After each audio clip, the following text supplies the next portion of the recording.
It's Sunday, September 16th. This is Mostly Linux on Mostly Gaming. Let's roll.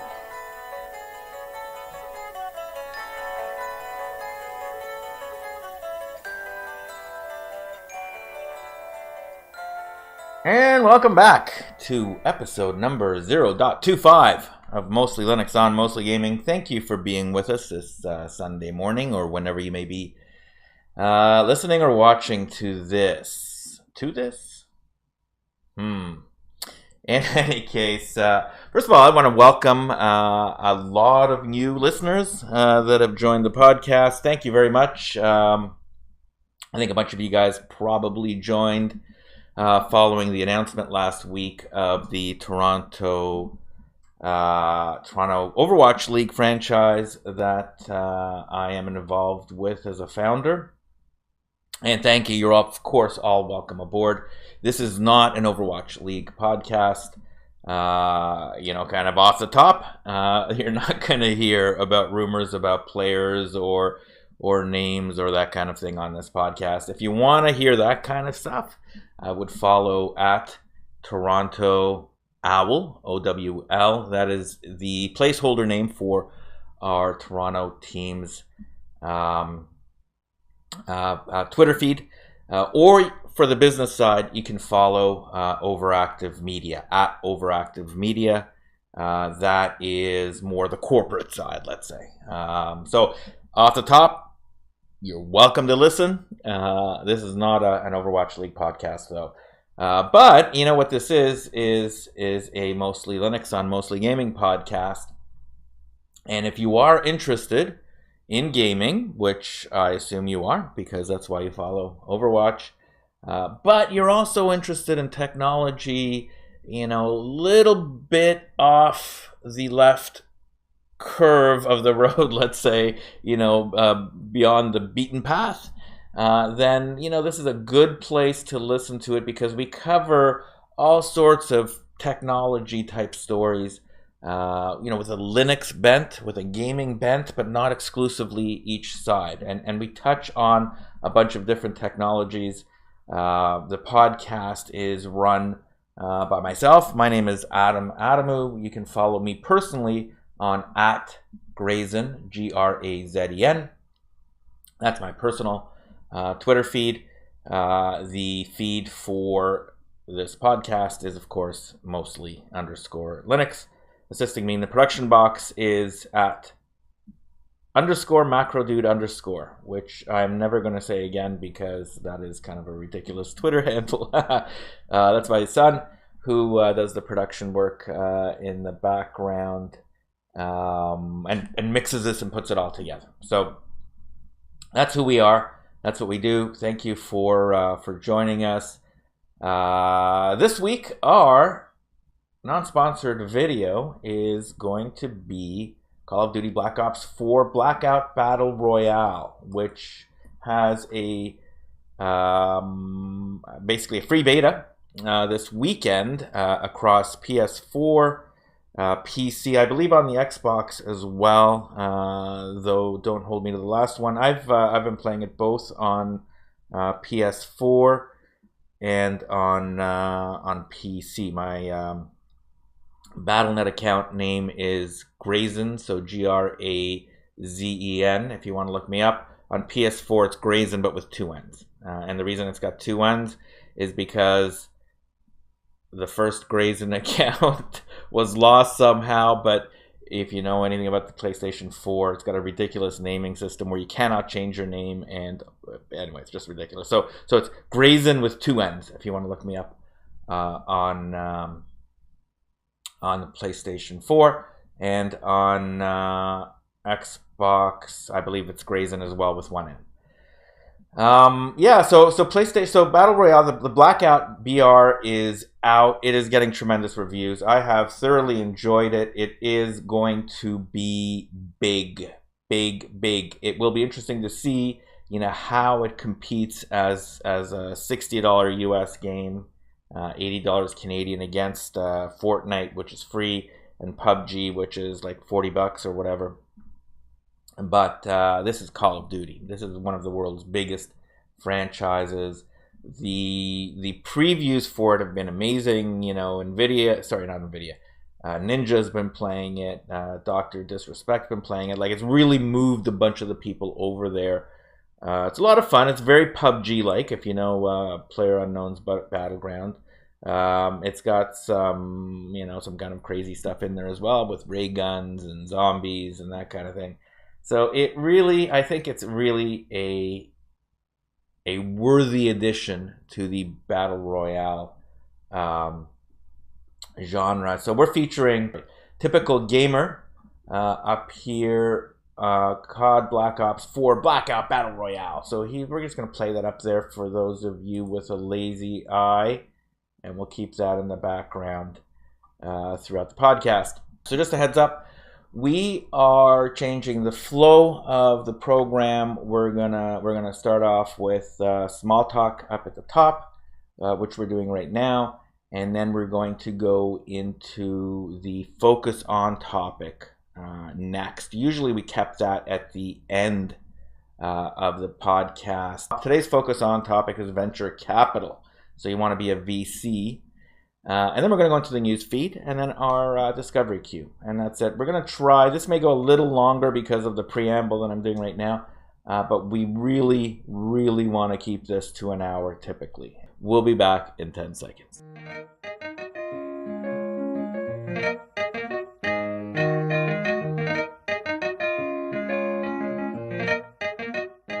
We're back. A couple of things here off the top. First of all, Nvidia delays the GeForce RTX 2080 Ti general availability by 1 week. Let me tell you, this broke my heart because I spent a little bit of time yesterday installing Windows back on my main gaming machine, because in order to get the best use of the 2080 Ti and the RTX technology right now at launch, you really need to use Windows. You know, I mean, that's the way that it is. I'm not a religious nut for Linux, and so I had to reinstall Windows on a dual boot on my system here to prepare for it.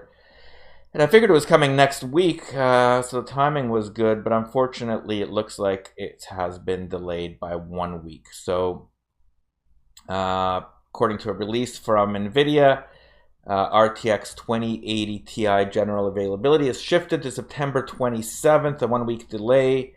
We expect pre-orders to arrive between September 20th and September 27th. There is no change for the GeForce RTX 2080 or presumably the 2070. Okay, I mean, I guess it is what it is. It's disappointing. I've been very much looking forward to getting the 2080 Ti in and running some tests, but you know, that is what it is.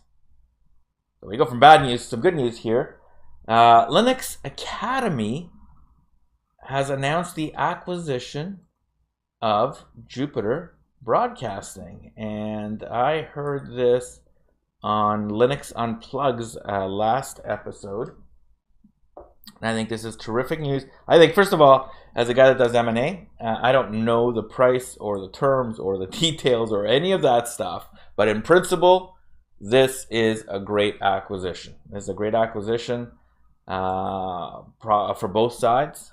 Jupiter Broadcasting is without a doubt the preeminent broadcaster of Linux-focused broadcasts. They've been around since before podcasts were called podcasts, and they've got, I would imagine, the largest following out there. So Linux Academy, which focuses on education related activities, has really bought into a substantial following and the ability to create and distribute content, which I think is a tremendous idea. The shows apparently are going to continue. Basically, Chris Fisher, who was the co-founder of Jupiter Broadcasting, will continue his broadcasting activities. He's going to become a vice president of community at Linux Academy. and continue running the open source podcasting and web shows according to the news release. These guys are really kind of going into the the open source stuff. They're going to open source their workflow and any of the tools that they've developed for the development and distribution of the podcast, which I think is pretty cool. This is pretty cool. They're also going to support the Linux community, other podcasts, and so forth. So all good for all people, and I think that is a terrific acquisition. Congratulations to both sides. Good to see ongoing activity in the Linux universe. And okay, so that's it. We're gonna pop back here in 10 seconds, and we're gonna begin the show with a focus on venture capital. So you want to be a VC? Stick with us in the next 10 seconds, and I'll tell you all about it.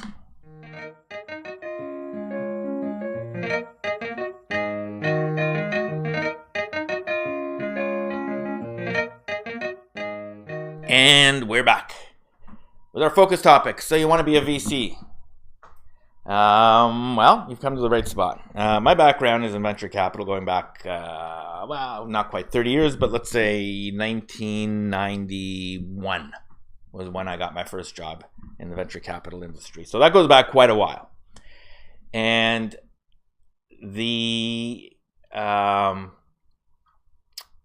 so, over that time, of course, I saw the development and growth of the internet, and I was fortunate enough, along with some terrific partners throughout my career and some incredible founders, to have really had that front row seat towards the initial development of the internet. We invested in the first HTML editor. We invested in the first firewall company. We invested in the first ISP in Canada. We invested in the first smartphone maker, which was BlackBerry. We were the first founders, the first investors in that company, which of course blew up. We were the first investors in the first digital cellular company, which was ClearNet at the time, which has become TELUS today. So all through that kind of wave, and then going back really 25 whatever number of years of venture capital, seeing it rise and fall and rise again, and the social media, all of that stuff, it has been quite an amazing ride, leading up to this latest initiative, which is basically esports, that we identified and are funding and following. So what does it take to be a VC? And I'm going to basically just cut it to the basics. First of all, you have to know, some of the basic stuff in finance, right? And so many of you that want to be venture capitalists are probably taking business courses, undergraduate or MBA or what have you. You need to be good at that stuff, just as a basic foundation. And if you're not in that stuff, then you have to understand. So there's a couple of ways for you to basically understand it. I'm talking more about young people that have limited work experience from that perspective, because you can make up for lack of knowledge in terms of educational knowledge by, of course, experience over the years. But let's assume that you want to basically start from scratch. First thing to do is you probably should have some knowledge in finance, which would be, either by way of a BCom, or an HBA in Canada, or some other undergraduate business degree in whatever location that you're in, which kind of gives you that training. Now, I have actually become less enamored with undergraduate business programs for a variety of reasons, and I think, in my own opinion, that you're probably better off doing a non-undergraduate business program and learning some other stuff, right? the finance stuff, unless you want to be, you know, a hedge fund trader or you know, something that specifically requires it, is really just tools, and you can basically learn the tools somewhere else. But what it does not provide you with is some kind of hands-on knowledge. And the key to being successful in venture capital is that kind of knowledge. So my advice to young people is do an undergraduate degree and follow your passion. And it could be arts, it could be history, it could be philosophy, it could be computer science, it could be engineering, it could be whatever you are passionate about. Of course, for technology, look, you know, engineering or computer science or that kind of stuff is going to be very good if you want to be involved in those fields. But you know, and if you have the aptitude, of course, then that's a very good start. If you do not have that aptitude, that is not the end of the world for you. Okay, my advice is to follow your passion, but to have a long-term plan. Because if you have a philosophy degree, for example, well, I am a big fan and follow philosophy and read it, and I'm very well knowledgeable about it. I do not have a philosophy degree, but I kind of followed up on it later. Right? But if that is your passion, then you have to kind of be realistic with the fact that there is probably limited opportunities for employment in that field, and you should not look at it as I'm going to be a philosopher. You need to look at it as I am building up a base of knowledge. So again, speaking to the venture capital side, if you want to be a venture capitalist, then you need to start building your tools. And you need some kind of a financial background and knowledge. And the way to do that, I think, is to understand that it's not a race. Okay, you've got a long life to live, and you can basically follow your passions in different directions as you develop as a person. So for undergraduate, I typically recommend that people follow their passion. Even though I myself have an undergraduate business degree, and perhaps that has provided me with some perspective on it. Okay. Secondly, if you do not have an undergraduate business degree, you should, you know, eventually go out and get an MBA or a CFA. I have a CFA myself and an undergraduate business degree, which is probably overkill, but you know what? It's a competitive world out there, and I understand that you need to put some letters behind your name. The CFA is a terrific program. I have been a CFA since 1994. It was valuable to me in terms of really filling out my undergraduate knowledge with some more advanced skills. It is not really targeted at venture capital type stuff, but it really focuses you into understanding, you know, how the numbers work and what they work and why they are, right? And so you do not need any prerequisites for doing a CFA. Now, if you don't have a business background, an undergraduate business degree, an MBA or whatever, it's going to be tough. It is a tough program. I think, you know, 40% maybe past level 1. But it's doable. It's doable. Okay? And if you apply yourself and you work hard, you should be able to get through if you're a smart person. So undergraduate plus CFA or undergraduate plus MBA is what I believe is the preferred route to venture capital in you know, this day and age. Or the third route is undergraduate or not and a founder. If you have that kind of ability to basically go in early and kind of create some businesses, whether they succeed or not, you know, and have a track record of doing that, there are more opportunities for you guys out there in terms of getting funding in university. There are incubators, there are hubs, there are angels, there are so many opportunities out there for you to basically get involved in founding and starting up a company, that there really is no excuse. And I see tons of you guys bringing me deals all of the time. And, you know, some of them are really good. And some of them have been funded and you know, are doing well. You know, others not so good. But you've learned a lot of lessons along the way. Okay, when you're young, you have the freedom to fail, and the knowledge that you gain from failure is very, very important. As is the knowledge that you gain from success. But you really need a combination of both failures and successes to really have a balanced perspective as a venture capitalist. So those are the three routes. If school's not your thing, right, and you're smart and you can hustle, go out, find a group of like-minded people and start up some businesses.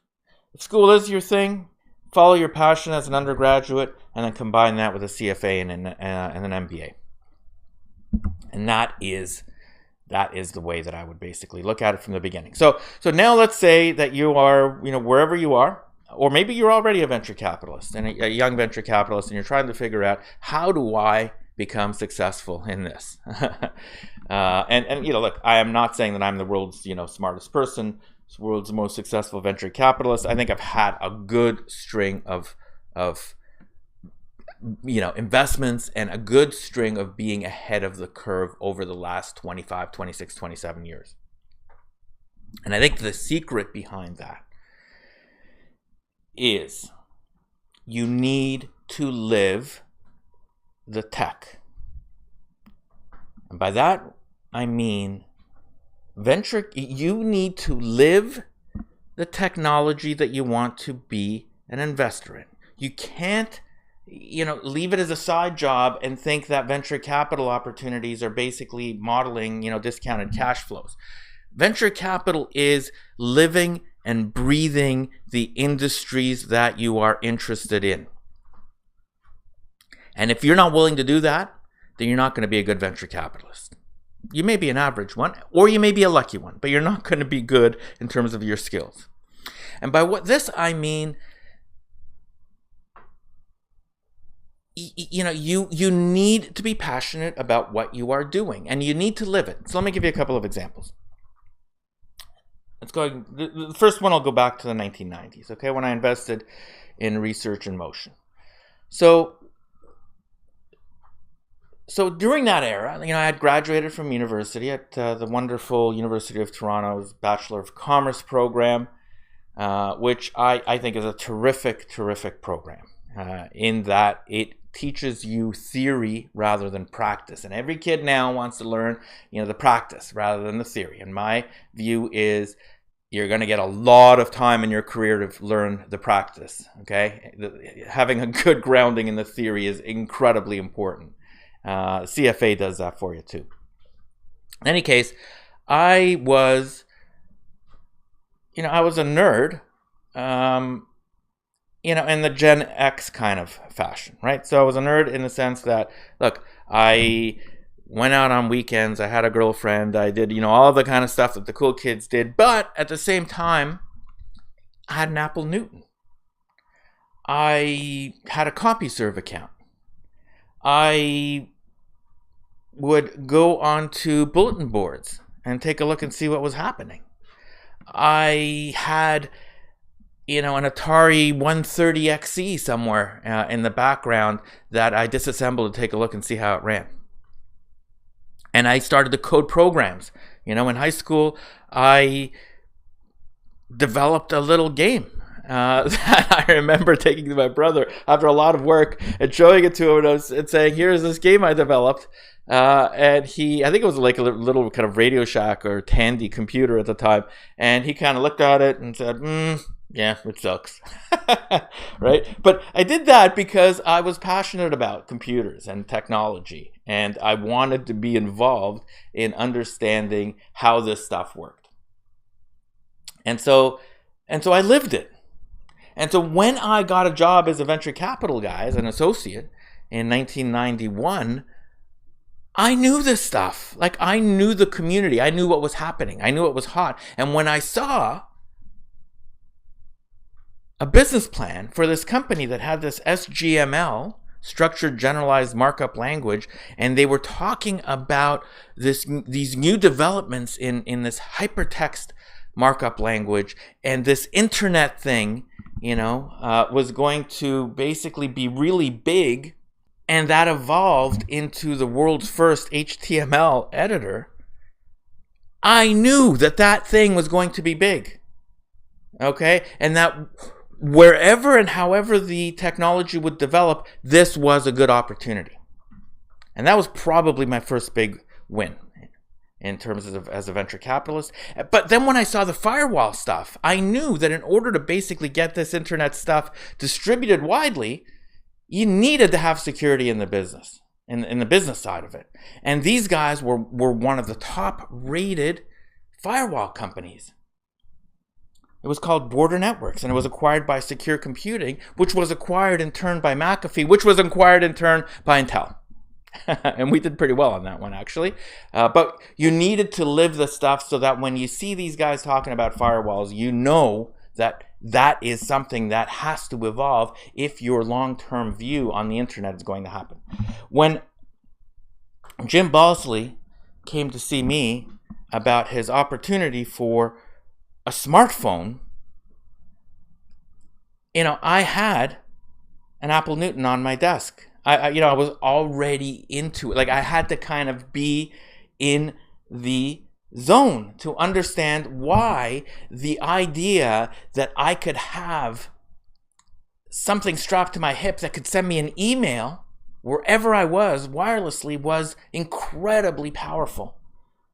And in order to understand why that would be powerful, I needed to understand what a PDA was and what email was. And believe it or not, most people didn't have an email address back then. I had an email address that started with something, something, something at CompuServe. Okay. And so that was my email address. So I knew what email was because I lived the technology. And you need to live the technology to be able to understand where the opportunities are. You have to live the technology. And so, more recently, that's essentially what I've done throughout my career. More recently, I switched from Windows to Linux about a year and a half ago.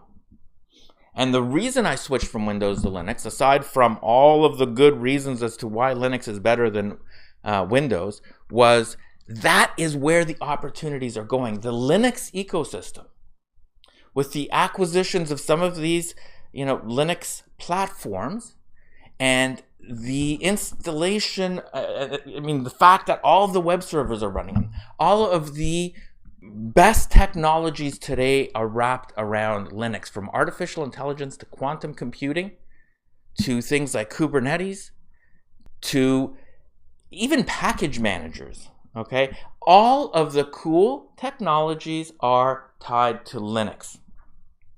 And if you want to be ahead of the curve, including blockchain, by the way, right? If you want to be ahead of the curve, when the opportunities hit, you got to live it. And you got to live it by running it. And so I switched all of my Windows machines into Linux, in large part because I needed to live Linux to be able to understand the technologies. On the esports side, esports and video games has been a passion of mine forever. And that one, I've lived for 25 years. Okay, and so seeing the combination of the opportunities that have happened was important for me to be able to see that opportunity was there. Okay, and then with respect to something like this podcast, a big part of the reason for creating the podcast was to live the streaming life. To do this, which is, a crappy old podcast, I admit, but it gives me a perspective on what's involved. How do you put it together? What kind of a computer? What kind of a mic? If you remember the early episodes, I couldn't figure out how to use the mics.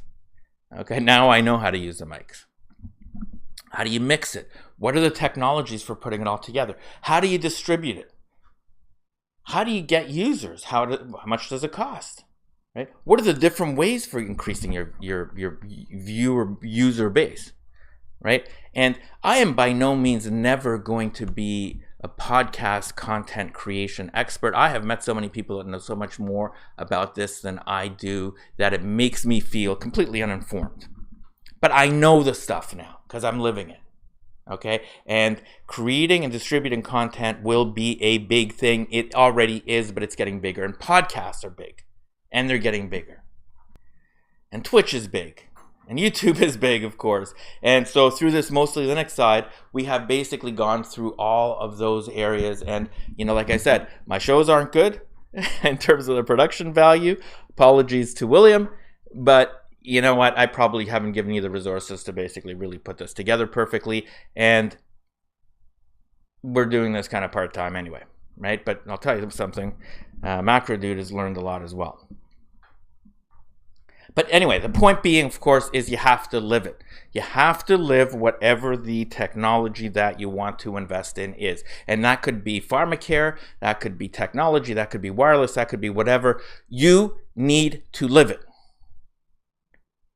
And it's not work if you love it, okay? It's not work like I don't use Linux and think to myself, oh, this is, I've got to work now and learn about Linux. No, I like using Linux. And every time I use Linux, I learn more about the community. And when I do this show and I follow the news feeds, I learn more about everything that is going on in there. And when I watch acquiring companies by other companies, like the Jupiter broadcast deal, that also kind of heightens me to the trends.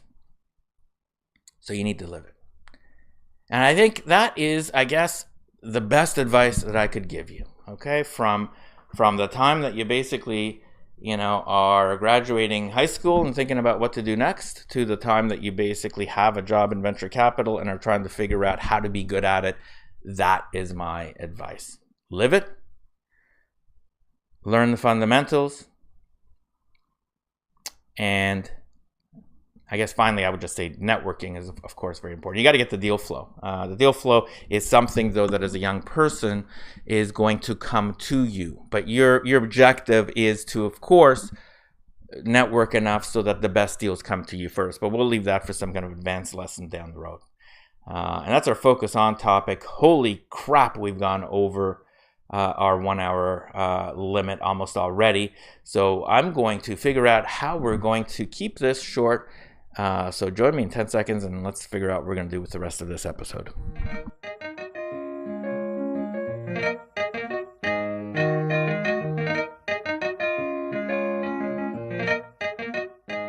And we're back. Thanks for sticking with us here on Mostly Linux at Mostly Gaming. Okay, so we're about 34 minutes into the broadcast right now. Here's what we're going to do. We're going to go through some of the news feeds and the discovery queue, and we're going to get it all done in an hour. I'm pretty sure I can do it. Let's see how well we can get this done. Okay, so our first story here is from Nvidia. This goes back to the 2080 Ti cards, the RTX cards. And Nvidia published a blog that basically describes the architecture in depth.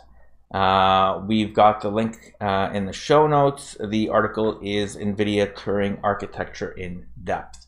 Now here's kind of an interesting thing, just kind of backing off of that venture capital thing.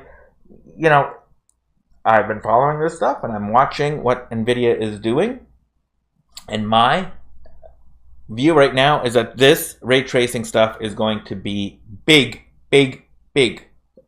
Okay? This is the way that this technology for graphics is going to go. It's not going to go, today or next week or next year necessarily, but we are going to move in this direction. And what Nvidia has done here in terms of combining the architecture between, the RTX technology, the artificial intelligence technology in there, and so forth, is going to. That's a risky move, but I like risky moves. It will also have an impact on how technology develops in the software side. Right now, Microsoft has announced the DirectML and DirectX ray tracing, so the DML and the DXR APIs in early 2018. Which can use, which Nvidia is using to deliver the ray tracing processes on the hardware, and of course, Vulkan, the Khronos project Vulkan has not incorporated ray tracing technology into its API, and that is certainly something that will be coming. And it's also going to be interesting to see what AMD does. But this is going to be big, in my opinion. Going back to the story about living it, I would, if you're interested in this kind of stuff, I would go and take a look at this article, Nvidia Turing Architecture in Depth. Again, go and take a look at our show notes there. Next story is from Vulkan. This story is from the Khronos Group. Vulkan has just become the world's first graphic API with a formal memory model. So what is a formal memory model, and why should I care? Those questions are actually asked right in the Khronos blog, and we're just going into the blog from a couple of days ago. This is khronos.org. Formal memory models are relatively recent developments in computer science, coinciding with the rise in availability of multi-core processors. There's still a lot of active research being done on how to make these models scale to massively parallel systems with new notions like scope synchronization. As GPUs have become more parallel and programmable, and other associated shading languages and compilers have become more sophisticated, the need for a formal memory model for GPU graphics and computer programming has become increasingly acute. And so the Vulkan memory model is based on the C++ memory model, but adds valuable functionality, including scopes, storage classes, and memory availability and visibility operations. Scopes allow synchronization to be limited to threads in close proximity to each other. So let me just kind of go back and speak in English here for those of you that are casual listeners. What this formal memory model basically does is it allows for It basically manages the memory on your system in a way that is beneficial for a multi-core, multi-processor system. And what we're seeing is that we're moving to a multi-core environment on the CPU side with massively parallel operations. And the memory model allows these massively parallel systems to each access parts of the memory together at the same time without overriding each other. That's basically, in the simplest of terms, and probably at least 50% correct. So that's what it does. This is big as well. And between what's happening here on the multi-core side, what's happening on the GPU side, what's happening with ray tracing, we're actually in a very exciting time for computer graphics and technology. Next story here is Microsoft warned Windows 10 users not to install Chrome or Firefox. This was basically one of the ridiculous articles of the week. Basically, on one of the betas of Windows 10, somebody discovered that when you basically pop up to install Chrome or Firefox, Microsoft basically inserted a warning that said, "You've already got Microsoft Edge, the safer, faster browser for Windows 10. Open Microsoft Edge," in kind of a big blue box, and install anyway in gray on the other side. Look, Microsoft has been desperate to try to get people to use Edge forever, right? When you basically first run, I just installed Windows, as I was saying earlier on. So when you first run Windows, it gives you it installs Edge, and that's it. And when you first run Edge, it tells you why that's better. When you try to install something else, it actually tells you that, with this warning here, that, hey, don't do that. And then even after you install that, they've set it up so that it doesn't open by default. You have to go into settings and then set the new browser, let's say Firefox by default. And then when you do that, it actually gives you a warning there as well. They give you warnings everywhere. They want you to use Edge because they want to basically milk your data. And so this kind of got a lot of traction out there in the news. This was not a surprise to me. Not even necessarily a big deal to me, but Microsoft has apparently, latest news is they have backed down from that, and they will no longer push that down into the final release. That was a beta that it was basically running in. A couple of other stories here on just some quick updates to Wine. Wine 3.16 is out, which fixes issues in multiple games like Overwatch and Warframe. Overwatch has been running pretty well for some time, particularly under DXVK. 3.16 fixes some niggling issues that basically continued. I imagine that the wine staging and the e-sync and the no pulse versions are also going to be coming out. Your best bet is to continue to use Lutris, in my opinion, if you're installing stuff like that. They are doing a tremendous job in terms of updating and maintaining it. But in conjunction with Wine 3.16, DXVK 0.72 is out, bringing more configuration options and game fixes to the I guess the Vulkan DX to Vulkan translator.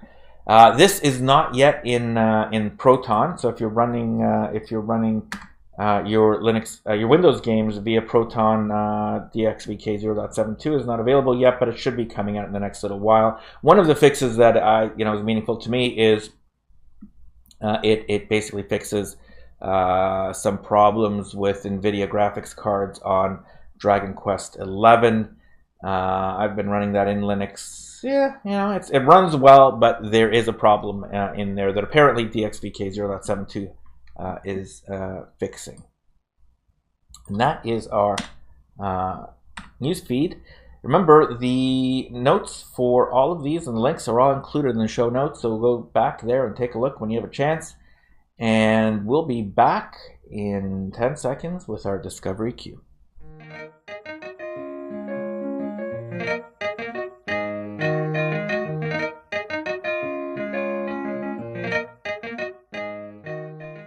And we're back with the Discovery Queue, bringing you all of the new games and releases that you can play on Linux this week. The big release this week has got to be Shadow of the Tomb Raider. And Shadow of the Tomb Raider is, of course, it's a Windows-only game right now. Now, the other two Tomb Raider games, the two prequels to this, have both had native Linux versions that were ported by Firo and then sold as native Linux. This is kind of interesting because Shadow of the Tomb Raider already works on Proton, and from what I understand, I've not bought it and I've installed it, but from what I understand from reading from others, it works well in Linux. You just basically hit install, it installs, and it runs, and you're good to go. So that's interesting, because Firo has a business of porting and then selling these things directly, and DXVK Proton already does the job. I'm not going to buy this right now. I'll put it on my wish list. I haven't finished the last Tomb Raider, so I was tempted to basically download it and install it to see how it works for testing purposes, but quite seriously, there are so many freaking games out there today. I can't justify another $80 for this. But the next story is the Culling that kind of popped up. The Culling has gone free to play, and the Culling is a battle royale game that has a native Linux version. Now, speaking of that, just as an aside, the Call of Duty Blackout battle royale mode, I have installed it on Linux through DXVK 0.71, and I don't remember whether I actually ran it to play it. I'll come back and let you guys know next week. I believe it is playable. I believe that Call of Duty Black Ops 4 Blackout is playable on Linux through DXVK. But in any case, the Culling has some decidedly mixed reviews. It's a battle royale. It's basically your battle royale on a remote island paradise. 16 contestants have 25 minutes to explore, scavenge items, craft weapons, build traps, hunt, and kill each other. Only one will be crowned the winner Do you have the guts to survive? And like I said, the reviews are mixed. 62% of the user reviews are positive. 58% are positive. That's for all time. Not really sure what the negativity is coming from. Let's take a look. Okay, so apparently it's more from, you know, the development side. Apparently it crashes, it's a mess, programming and whatever, and hopefully they will get this stuff worked out. This did come out as a pre-release. I think it is a final now. It doesn't look like it's a pre-release anymore. I haven't played it, but I have just installed it, so we'll take a closer look at that. That is The Culling by Xaviant and Xaviant Games. It is free to play and it is native Linux. So give that a shot, and you know, maybe let's chat about it a little bit further next week after I've had a chance to give it a run. Next game on our list is Victory at Sea Pacific. Victory at Sea Pacific. Let's take a look.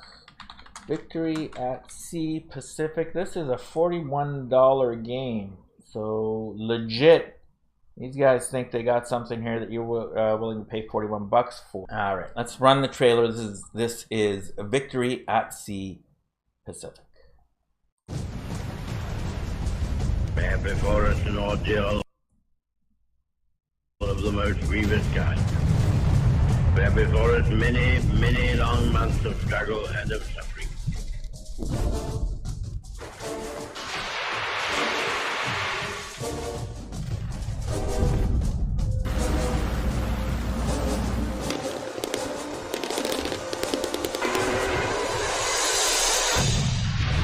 Go on. What is our aim? I can answer in one word. Victory. Victory at all costs. Victory in spite of all terror. Victory however long and hard the road may be.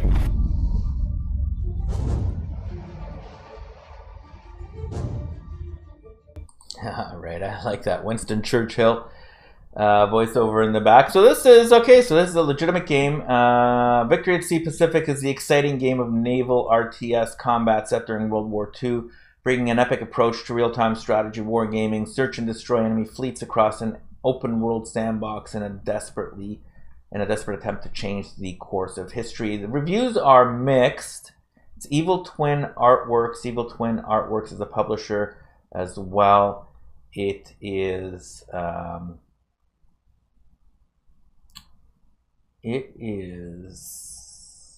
interesting. I'm gonna put it on my wish list. I am not gonna pay 40 bucks for it though. Sorry guys at Evil Twin. I'm probably gonna put an hour into this game at max if I ever do buy it. So you know, I gotta price it on an hourly basis, and 40 bucks an hour is too much for me. But it does look interesting and probably worth a wish list. Next game on the list is called Just One Line. Just One Line. Just One Line. It's came out September 12th, so it's a few days old. It's now available at a 15% discount, so it's available for about 10 bucks. And Just One Line is a fantasy RPG gamebook look indie game heavily focused on choices and their consequences, in which you may compete with other players in an interactive leaderboard.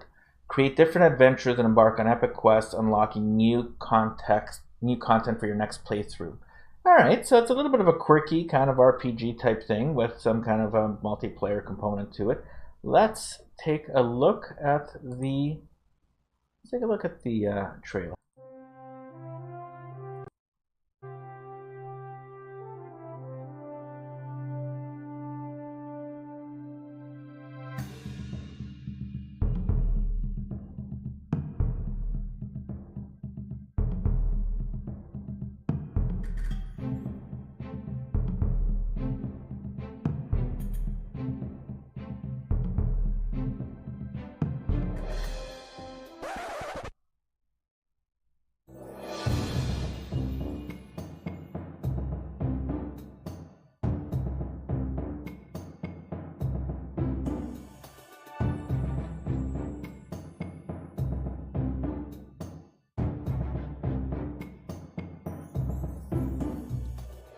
All right. Okay, we get it. We get it. We get it.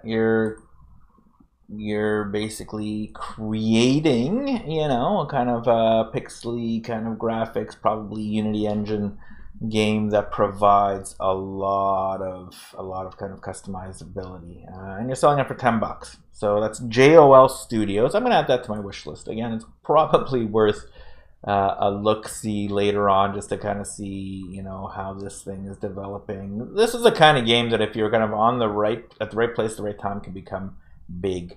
The reviews have been mostly positive. That is just one line. That was released on September 12th, and there's a 15% discount until September 19th. What else do we have here? What else do we have? Let's do one more. Access Football 2018. I'm not going to get into that one. I put that one in there just because it was interesting. From, you know, Madden came out. This is more of a sim than Madden. I'm a bit surprising that that there is, you know, kind of like an indie football title out these days. That is, there's a native Linux version as well, which is kind of cool. Let's take a look at the last game that I actually want to take a look at. It's something called Escape the Labyrinth. Escape the Labyrinth. This is basically $10 as well. Linux native, released September 15th. So this is a brand new game by Project Cloud Game Studios. You are cold and alone, shrouded by darkness. Using your wits and hidden items, you must fight for your survival and escape a seemingly endless something. There's no user reviews. This just came out today, September 15th. I know nothing about it, but it looks like, let's give them a little promotion here. Let's take a look at the trailer.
All right, so I don't know. I mean, okay, so this basically what you're in a dungeon and you got to get out. So it's basically like a puzzle thing, first person. You know, you got to walk through the dungeon and try to figure your way out. If you like those kinds of puzzle games, it is probably something that you can maybe get together with a girlfriend and turn out the lights and try to figure out if you can escape the dungeon together. And it's, you know, it looks like it could be a little terrifying if you're in the dark and you're playing this game.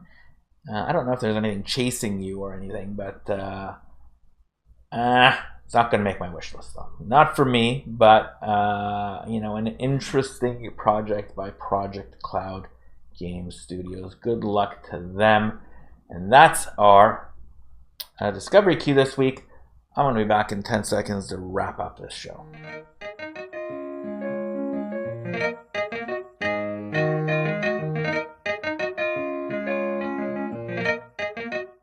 And we're back. The back of the show.